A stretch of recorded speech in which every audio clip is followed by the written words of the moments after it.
Математика сабағында ұлттық ойындар арқылы оқушылардың бірлігі мен ынтымақтастығын қалыптастыру. Дашанова Гүлжан Байғарақызымын.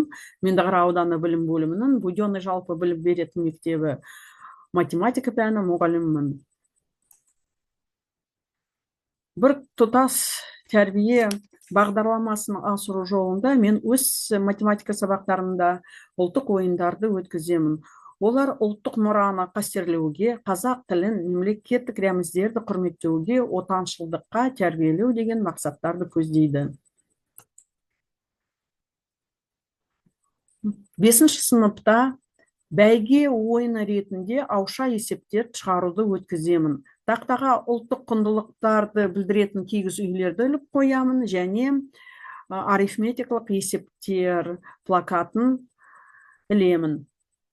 Әр оқушыны тақтаға шақыртамын, олар есептерді шығарады және ұпайларды алады.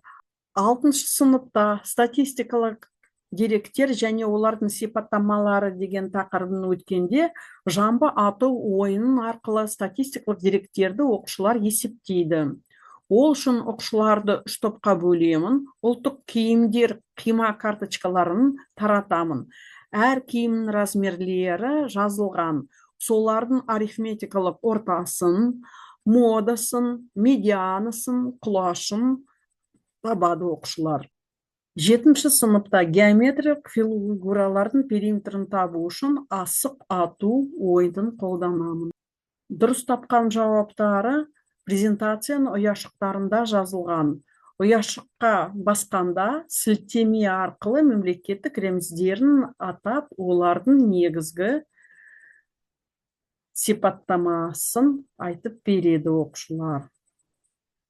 Мысалы, периметр 65-ке тең болса, мына ұяшыққа басқанда Қазақстан Республикасының мемлекеттік туы шығады. Оны атайды. Оның ені, ұзындығы неше метр екенін айтып береді.